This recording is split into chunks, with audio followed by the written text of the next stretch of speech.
السلام عليكم، كيفكم؟ ان شاء الله كنتوا رجعت لكم فيديو اليوم راح يكون خطير. اول ما نبدا الفيديو لا تنسوا لايك، تشتركوا في القناه، تفعلوا زر الجرس، طبعا انا اتصل انستغرام وتيك توك وسناب شات فيسبوك ورقم بس. يلا نبلش الفيديو.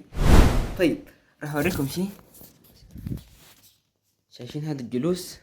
شايفين هذا المنظر الجميل؟ راح احوله لابشع شيء تتصوروا، او هو اجمل شيء.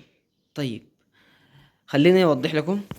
زي ما شفتوا المنظر الهسي ده، هحاول ابني بيت من هذا الجلوس.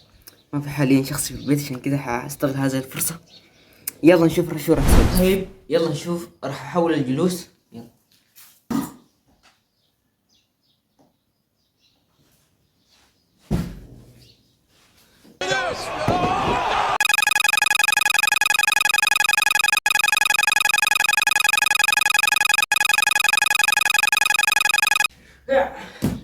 يلا حنمشي اجيب الاغطية والملايات والمخدات. يلا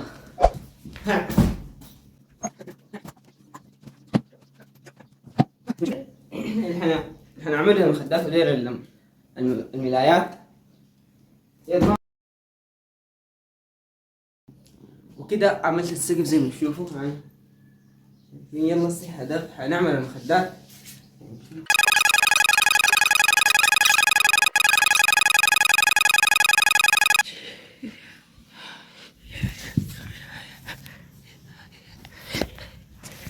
وهيك خلص فيديو اليوم، بتمنى يكون عجبكم. وما تنسوا لايك، تشتركوا في القناه، تفعلوا زر الجرس، تابعونا على مواقع انستغرام تيك توك سناب شات بس. ولو عندكم افكار مجنونه زي هاي قولوا في التعليقات. ويلا تشاو.